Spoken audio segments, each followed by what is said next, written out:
Welcome to the Mami Collective. I'm Paulina Rowe, radio host, TV contributor, writer, and mom of one. This is where ambitious moms come to keep their identity intact while navigating motherhood. Here we talk about the real stuff: career, money, relationships, identity, and everything that gets messy in between. You won't find sugarcoating or cliches. What you will find are unfiltered conversations, real resources, and proof that you don't have to lose yourself to be a good mom. The Mami Collective is here to remind you can be ambitious, you can take up space, and you can thrive in motherhood and in everything else that makes you, you. Before we get into the episode, make sure you're following the Mami Collective on Facebook, TikTok, and Instagram, and share this podcast with a mommy in your life who needs a little inspiration or just a reminder that she's killing it. Also, don't forget to sign up for our newsletter and leave us a review so we can keep showing up and reach every ambitious mom out there doing big things. Let's get into it.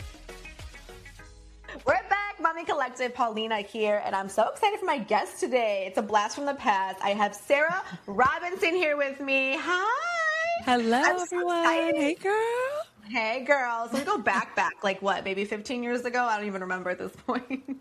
15? No, you're crazy. How long ago was that? Okay, maybe 10. 10. Yeah, maybe 10, yes. Okay. Yeah. Okay, my bad. You're right. Sometimes like people ask like my age or like this, or I'm like, guys, I don't remember. Like I lived a harder lives, I feel. I know, I'm trying. But I'm excited that you're here today. So you are an Airbnb mentor, owner, like mom of 3, doing it all. Yeah. I called you a creative girly earlier off the air because I feel like every time I turn around, like you do the cutest things for your daughters. And at this point I was like, does she have business too? Because like she would definitely make some money doing that, because I do learn a lot from you, whether you know it or not. I get a lot of ideas. I do, because we have girls that's very close in age. Your girls are 2 and 1. And mine is 2. And yeah, you give me a lot of ideas. I'm not going to lie, girl. I'm not creative. Like I don't do crafts, but like you inspire me to. Oh, so sweet. Yeah, I know it's not something everyone is good at, but that is definitely a skill of mine, and I love it. And yeah, I feel like I need to start posting a little bit more, like to help moms like you that just don't naturally have that skill. I got you guys. Please. No, yeah, I get a lot of ideas from you, and it's like the cutest. Like I love all the stuff, the content that you share. I know content creating is a lot of work, so you do it all. You do it all. So I'm happy that you're here with us today. So Sara, first things first, if you don't mind, can you give a little bit about like a background about yourself, everything that you do, about your family, all that good stuff? Yes, of course. Thank you so much for having me on. I'm so excited to reconnect with you. Yes. So the way Paulina and I both know each other is we both worked at iHeartRadio together. It was kind of like my first bigger girl job out of college. I got a degree in broadcast journalism, and my dream was to be on air like you. Yeah, so I worked at iHeart, and I was intending to just kind of grind it out and work my way up the ladder to get on air. I worked in the like street team side, marketing side. They had me travel all over to help with their events. I ended up working very closely with Big Boy, if you guys know him from, the morning show in LA, hip hop world. And I just found myself feeling very unsatisfied, I guess, and down in terms of like the growth there that I had. I think I was there for maybe 7 years, I want to say, maybe a little bit less. But that growth there, like the journey to get to on air, like next steps, I feel like was so slow unless you were willing to move out of the LA region, which I was willing to compromise on that because of my family life and my relationship. At that point, I had been with my boyfriend for maybe like around the same time, maybe 7-8 years. And I knew he was going to be the one, and I was like, well, damn. And probably the bigger piece to that story is he had a son at 16. So there was a big reason and foundation here in SoCal that wouldn't have been easy or feasible for me to move. So it just wasn't a realistic journey for me. I felt like if I wanted to be on air, you got to move to like a smaller city and kind of climb up that way. So, and simultaneously, my boyfriend at the time graduated college and quickly grew the corporate ladder and was making like 10x the amount of salary that I was making. So I was just, weighing my options and seeing like, damn, is this industry really something that is worth sticking out for, and at the end, I felt like it wasn't the right call for me. So I had another job. I stuck with like the events and marketing world because that's something that interested me. Like I said, I'm pretty good at that. So I started working for the Ronald McDonald charities and I was doing events for them. So it was a big difference from going from iHeartRadio, where it was like big concerts and celebrities and like the most fun job, right? Isn't it a very fun job to go from that to the Ronald McDonald Charities, which has a really beautiful mission, you know, it helps families and children in need. But it was like very sad. And the work environment specifically at the location I worked at was a very toxic, like señora, older women just kind of hating on that new young girl that came in with a lot of enthusiasm kind of vibe.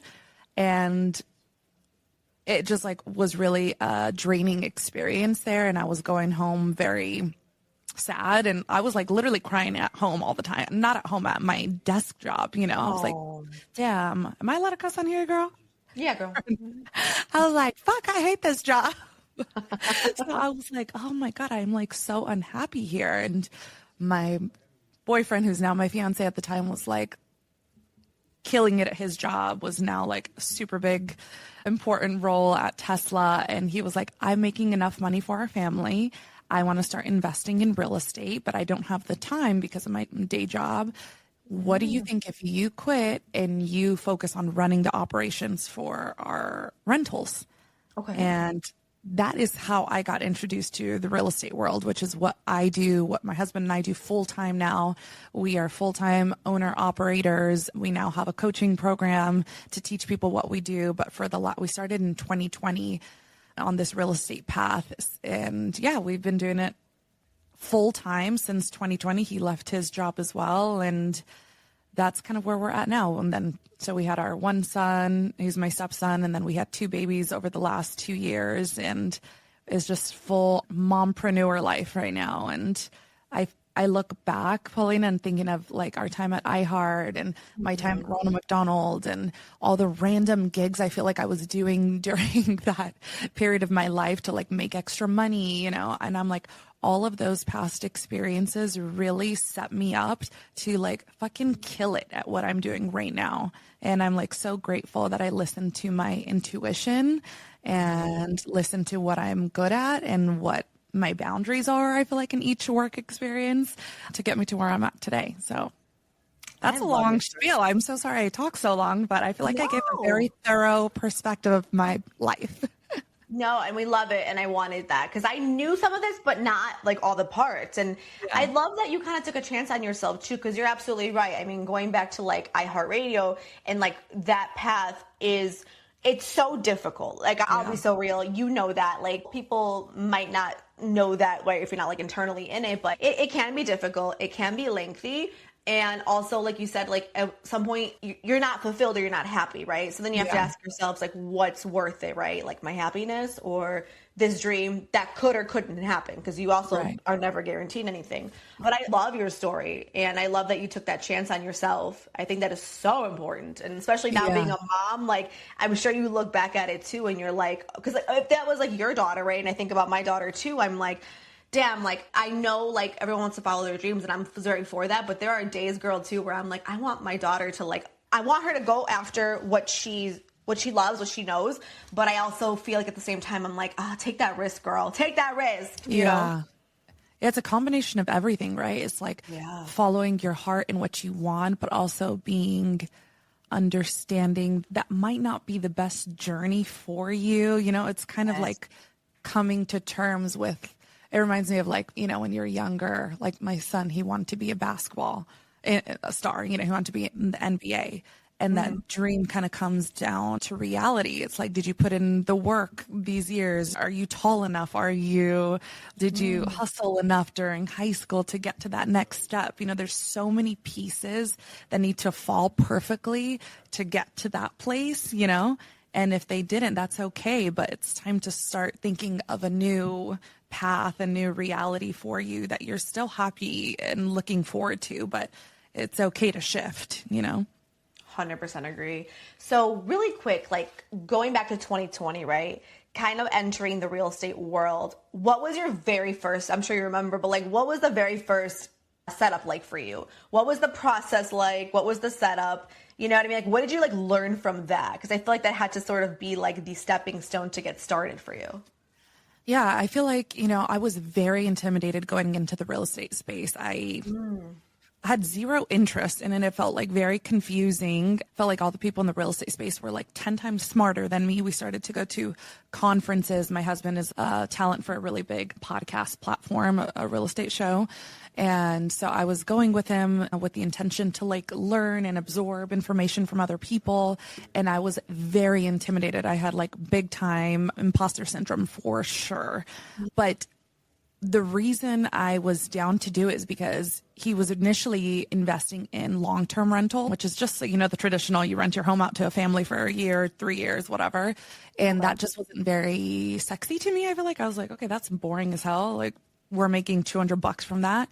And then when he decided to pivot to short-term rentals, AKA Airbnbs, my eyes like lit up. I was like, I know that. I've stayed at Airbnbs. That's vacation.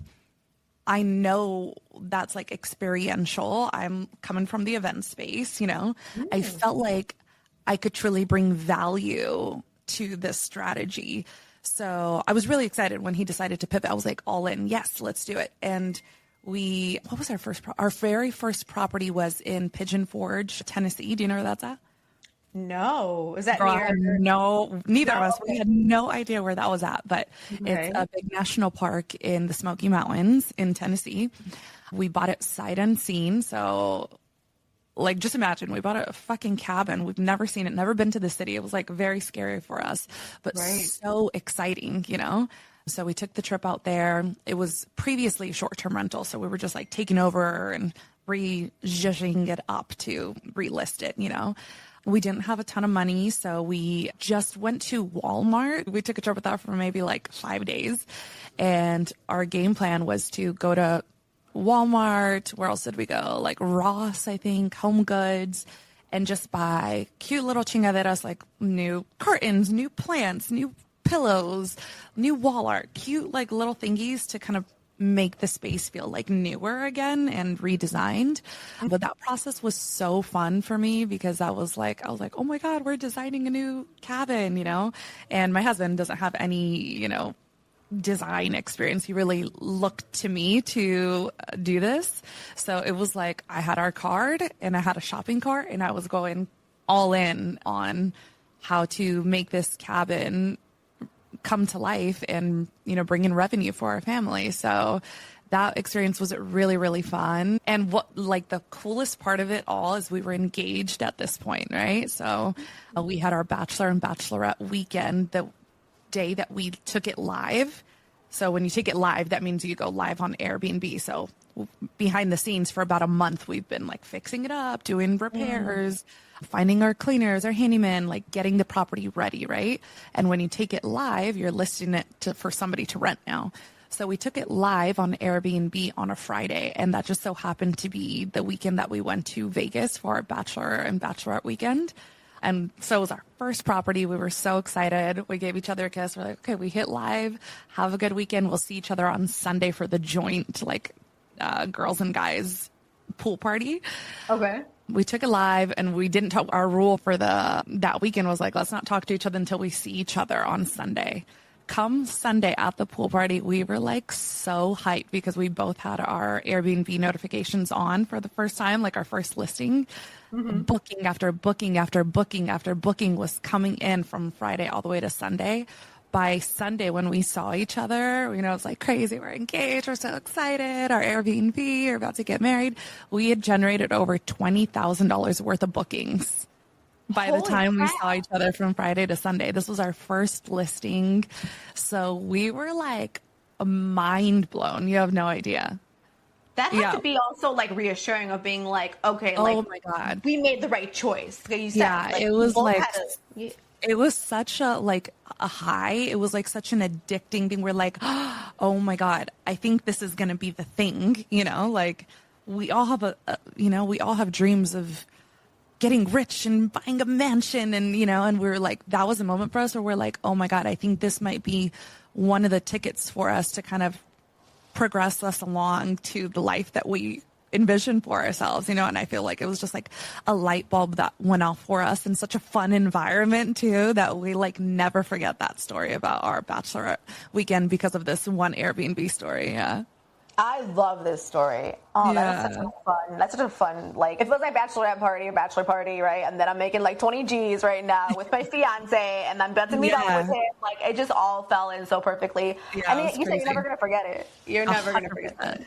Oh, I love it. So now when you continue to grow, right, and you're getting more properties and you're growing your business, how do you pick your locations? Because you mentioned Tennessee, like I've never heard of that, but you just said we got booked the minute we went live. So like, how are you choosing, right, these locations, or like even the property types? Like how does one choose that when you grow your business? So my husband is definitely, and the way we work as a team is he's the analytical one. He's the one that does all of the market selection, all of the deal analyzing, all of, you know, the sourcing for the actual properties. And he passes the baton on to me for all things creative and operationally. So he's the one that's finding the markets and the properties and locking in the deals. And then I step in once we're in design mode, setup mode, and then running it. But I will speak for him when I say the way we choose our markets is we specifically like to we specifically look for national parks. So Smoky Mountains is a national park, Joshua Tree is a national park, we actually have a super cute retro motel that's by a national park.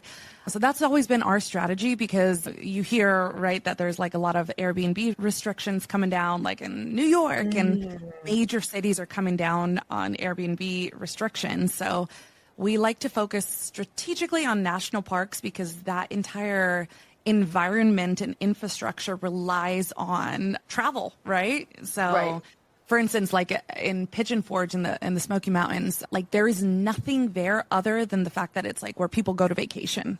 Like there is, you know, think of like New York or Vegas, big cities, LA, like there's a ton of hotels, there's other ways that city is bringing in revenue from all of the other businesses. But in national parks like Joshua Tree, you know, Zion, it's truly the tourism that is driving in that economy's money.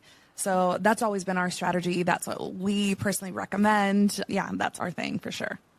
I love it. And what about like your growth, right? Did it look pretty consistent from that moment, right, when you guys had that weekend, the bachelor weekend in Tennessee, to like currently, like now? What was the growth like? Was it like, were you growing yearly? Like, how does that work for someone in your industry, like in your field? Like, how would you determine, like, we're growing, we're successful? Is it because you're adding more, I'm going to say markets, right, but more cities, more properties? What does that look like for you? And what did it look like? Yeah, I mean, I think that's subjective and, you know, dependent on you as a person, you know, what are your goals and what does growth look like for you personally?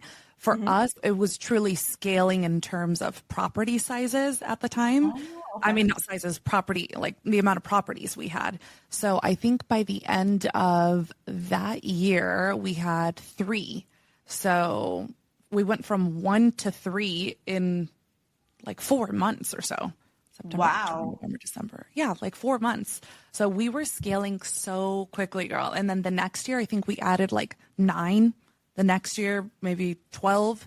We were scaling like crazy. It was uncontrollable. We like started the Airbnb journey of ours, like really when Airbnbs were kind of like the gold rush. You know, everyone during COVID was buying Airbnbs, was heading to that, you know, strategy. And I just feel like it was like perfect timing. You know, we kind of went in when it was really hot and financially we were doing very well, you know, and it was just kind of like the cards kind of fell so perfectly that allowed us to kind of expedite our journey with acquiring properties. And it happened very, very fast for us.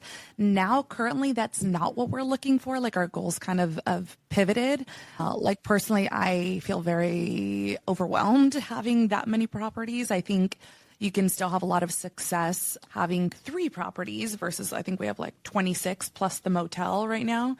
So that's if we just had 5, let's say, but it was like five luxury properties that could generate the same revenue. You know what I'm saying? It's just like you could have a different strategy or different goals at different periods of your life. So initially, yeah, our goal was like scale, more properties. And yeah, we're definitely pivoting now to less properties, and most of our properties, we partnered with people. So that was also a huge way we were able to scale. And now we would love to just be fully 100% owners of all the properties, that way all the revenue is just coming to us. So yeah, that was our goals and strategy then versus now. Yeah, no, that completely makes sense. And what about like the behind the scenes stuff? Like I know you kind of mentioned a little bit of that, and you sort of said, at least at that time too, or maybe even now, but like your husband's kind of role and then like yours, right? You said he's like the an analytical, I can't even say that word, analytical guy, right? Like he's the one maybe doing market research, this and that. And then you said that you kind of more are like hands-on, or like you are the one like boots on the ground, right? Kind of getting these properties ready and stuff like that. But what other behind the scenes stuff goes down? I'm assuming it could be anything from like customer service to, I don't know, like the toilet broke or something, Yeah. So yeah, behind the scenes stuff that doesn't come like top of mind. I feel like my husband does all of the bookkeeping, all of the taxes, all of the insurance, like all of the very grown-up, scary, important stuff that is very confusing to me. Either he handles or works with our CPA and bookkeepers to get handled.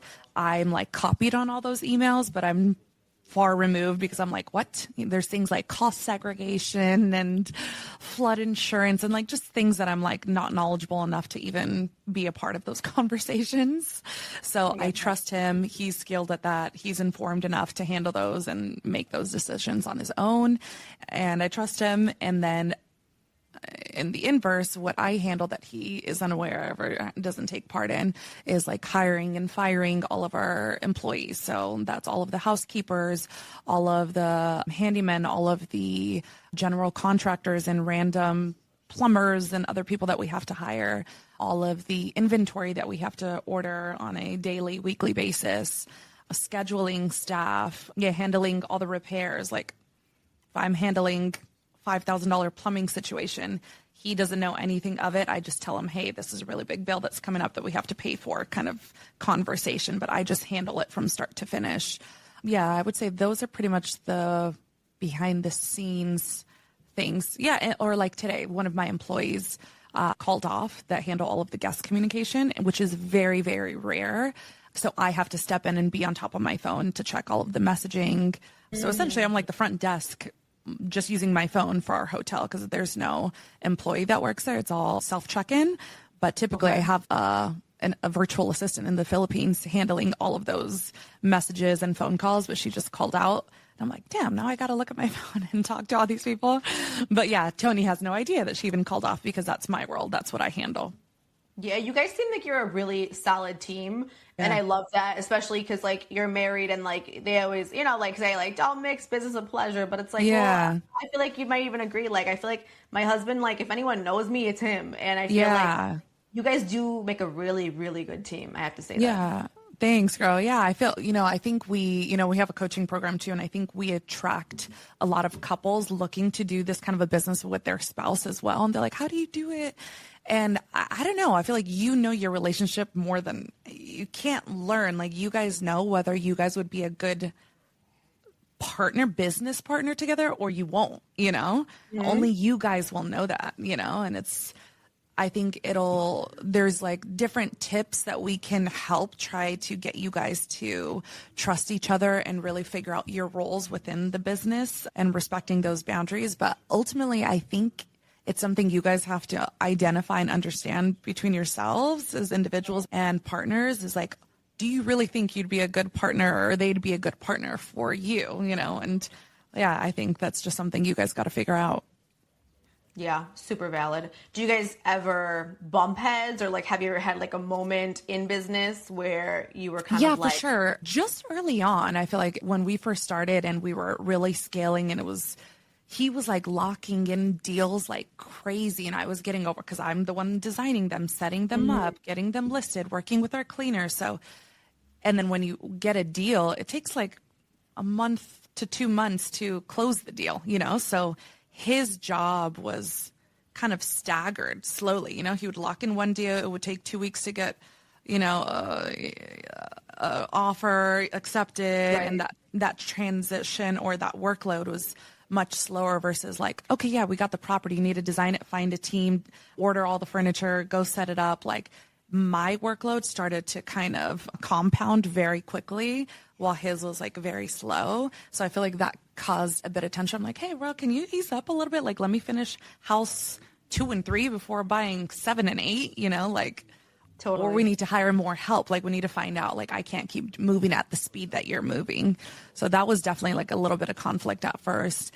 And then one big one that I always tell the story is I like kept coming to him for help. Like whenever like a guest complained about something and I was like, oh my God, like this guest is asking for 50% refund. Like, what do you think? And he was getting so irritated with me. He's like, I trust you. Just handle it. Like whatever you decide and you feel is the best call for us and the business. Like that's your world. Just handle it.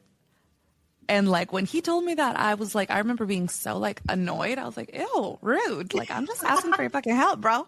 Right. But I understood what he meant. Like I'm handling this shit. That's your world. Like I trust you. Even if you make the wrong call, it's not the end of the world. Like think of like your job at iHeart. You know, it's like, are you going to go to your coworker every time you need to make a decision? Be like, hey, do you think I should do this or this? You know, it's like, that's your role. Just do it. Whatever you feel is in the best interest of your job and business, make the call, you know? So I feel like it was me really like in his previous job, you know, was a leader and had a high role. I feel like I didn't have as much responsibility yet, especially I started to like manage a bunch of people, you know, and I was like, oh my God, I'm not only managing like the customer side of things, I'm managing like our employees now. It was like a whole new world for me that just felt like very heavy and like so much responsibility. But yeah, I feel like he taught me like, I trust you and like go for it, you know? Yeah. Oh, I love that. I mean, like I would have been annoyed too at that moment. Like, okay, bro, like just help me out here. But I completely, I can see how that also probably helped you then become more confident in 100%. Your decision making, right? Yeah. So like I said, now like the plumbing example, I know better, you know, like I'll handle it and I'll just tell you, hey, we have a big bill coming, you know, versus like coming to him for everything that I would need to question. Totally. You mentioned like outsourcing, right? And having help when it comes to the business. Where do you kind of do that specifically that you live in Southern California, right? So like you have properties, I would say, was it all over the US and then some are sort of? Yeah. So we have some in Joshua Tree, which is about, you know, an hour and a half away. And then some in Tennessee, some in Utah. Yeah. But so we're definitely always, like, be there. No, not at all. It's very rare when we even go to Joshua Tree. Really? But, okay. I have to go there actually. So I'll probably rent from you because I've always wanted to go. I've just never been. Yeah. Oh yeah. It's cool. I love that. So how do you sort of find the right help, right? Or the people that are helping you sort of like boots on the ground, like they're on site. Do you have that? Or is it more like just the virtual help that you mentioned that sort of handle that part? So no, definitely you need boots on the ground, and your key players in the Airbnb space are your cleaner and your handyman. Like without a good cleaner and a good handyman, like it's really tough to do the business remotely the way we do. But once you identify a really solid, trustworthy, reliable, communicative house cleaner, they typically know a handyman or vice versa. Yeah, but once you have those two key players, you're pretty much set, you know? You just communicate via text or phone. And then when you are like large enough to hire additional help, like our virtual assistants that I mentioned, it really makes sense to bring on that extra support. That way you're not glued to your phone. Like I mentioned, my bachelorette weekend, right, was the beginning of our Airbnb journey. Maybe a year later, I want to say a year and a half later, was my sister's bachelorette party. And we didn't have the VA team yet, but we had, I think, 14 properties at that time. And I was completely managing those. So all the cleaners, handyman, inventory, invoices, all the guest communication, AKA I was glued to my phone. Like I had to be on my phone at all times, responding to every message, every inquiry, every question, and everything, you know? And that's when it really made sense for us to bring on that additional help and really have VAs on the team to manage all of that for me. So I would say if you have just a handful of properties, it's manageable to do on your own. But if you're really looking to scale, or even if you do have just a few properties and you just don't want to be the person responding, it is very much okay and, very easy to hire that additional help for a few hours. That way you don't have to be so tied to your phone at all times.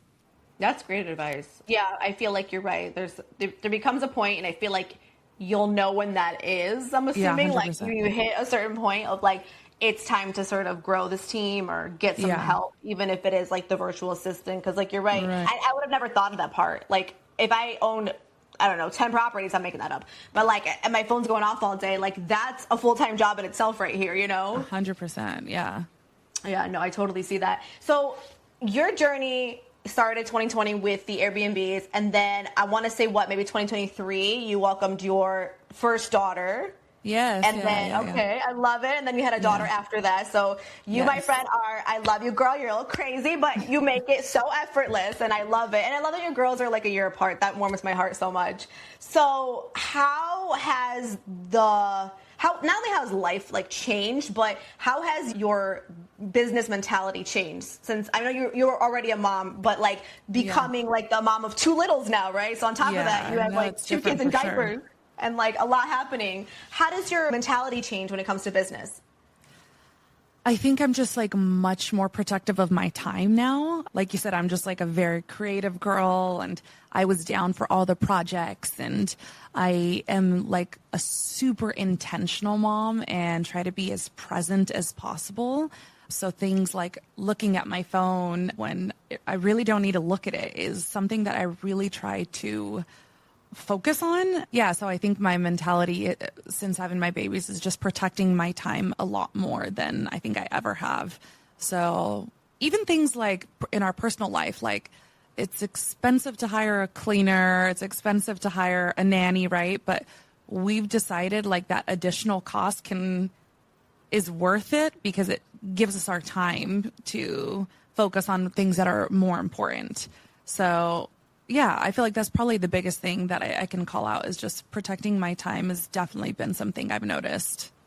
Yeah, that's so important. And I love that you said that because I've always felt the same. I'm like, I will not, and I haven't gotten my nails done because I'm like, all right, we're not doing it this month. But I got someone to clean the house just because I'm like, I would rather put my spend energy. that $100, 100%. I'm not a nail girly because of that sentiment. One, the time, two, the money. I'm like, it takes how long to get your nails done? I hate that. Two, the money. I'm like, how much am I supposed to spend every month to get my nails done? Like, I'm okay. I would rather put that into, paying my nanny extra for a date night or, like the nails is like one for me that I'm like, I'm not that girl. 100% agree. Yeah. Same. And I hate, like you said, spending time there. I wish I could drop my hands off. Can't do that. So, not going to happen. I completely agree. What do you feel like is next for you in the next upcoming years? Do you feel like you're going to keep growing, scaling? Do you want more bebés? Like, what does Sara want in the next, like, let's say 5 years or so? Where do you see yourself?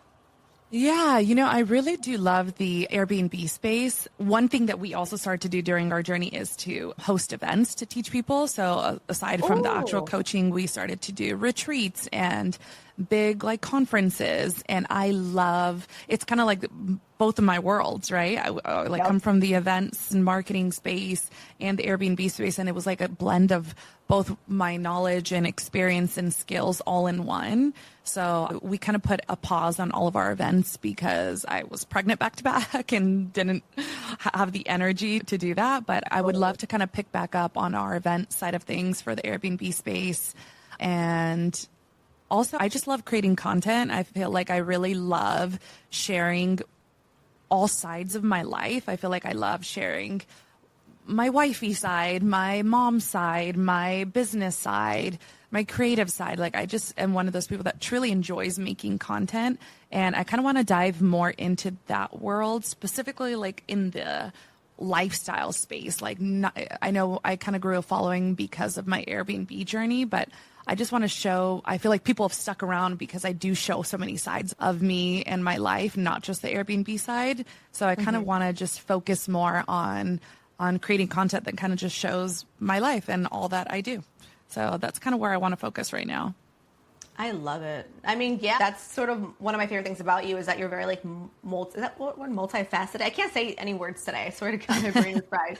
But I feel like there's so many sides to you. And I mean, I've always known you to be like that, but now like you're right, seeing you like with your business and it's obviously so thriving, and then your mom content and everything in between. It's like, I love women and moms who really like pour into themselves and like really let like all their sides show. I don't know, you've never dimmed your light to begin with ever as the Sara that I knew, right, 10 years ago. But I love seeing growth and I love seeing like this side of you. I think it's so cool.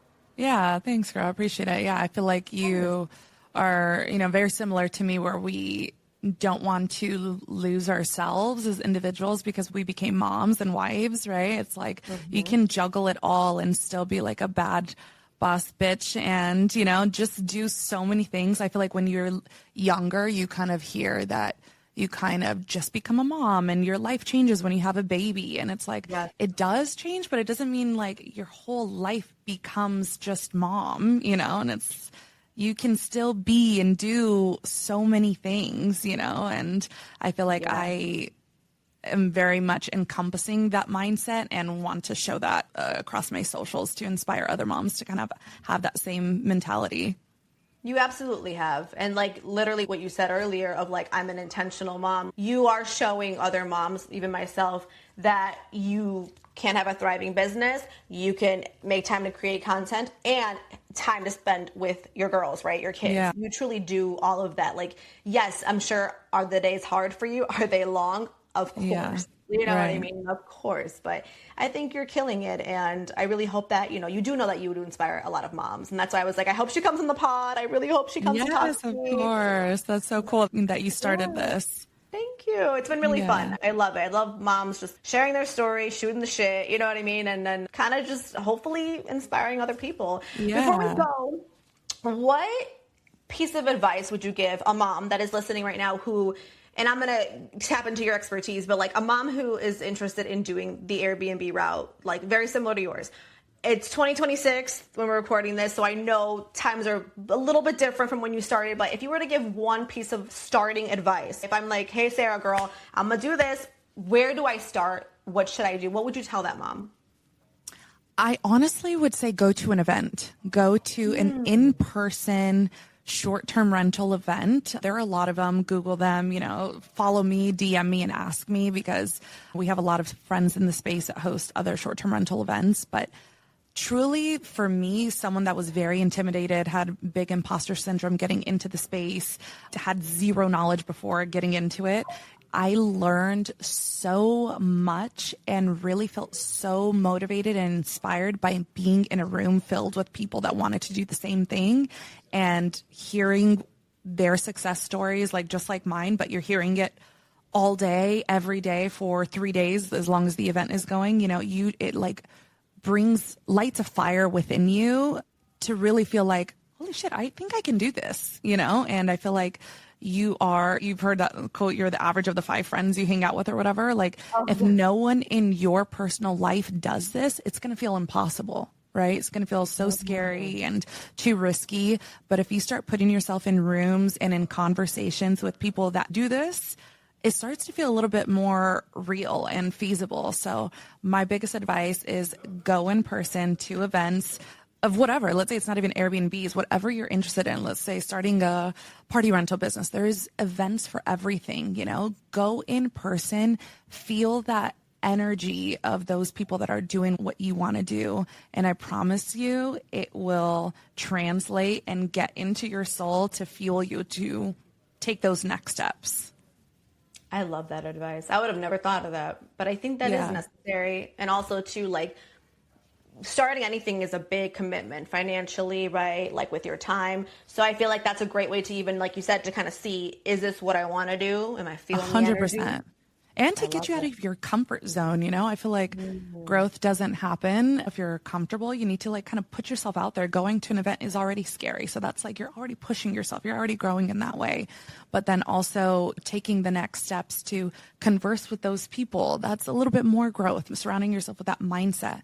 And then after leaving the event, I promise you, you'll feel like that fuel, like, oh my God, come on, let me take whatever next steps I just learned at the event. And it just kind of snowballs, So yeah, I truly felt that shift within me from attending events. And that's like my biggest advice always is attend an event in real life for whatever you're wanting to start. And I promise it'll start something within you. I love it. Sarah, thank you for being here with us today. Where can we follow you? If a mom wants to DM you, just chat with you, where can we do that? Yes, I'm most active on Instagram. I love to connect with people. I'm very responsive. So my Instagram is at Sara, Sara, Rad, R-A-D, Robinson, Robinson. Yeah, and then we can stay connected. I hope to get in touch with your following, Paulina. Like I said, I'm so proud of you from the young girl that I met. You were such a fun little fireball back then. So to see all the growth that you've had and seeing you transform into such a beautiful wife and mom too is like so freaking cool. I'm so proud of you. And yeah, I love to see that you've blossomed into this version of you. Thank you. And same to you. Like I said, I love that you and I were able to keep in touch and even through social media, like obviously we're not in the same city anymore, but it's so cool that we have social to keep in touch this way. Yeah. I love it. And I love seeing you grow. I love your girls. They're adorable. You have the cutest family ever. Thank you.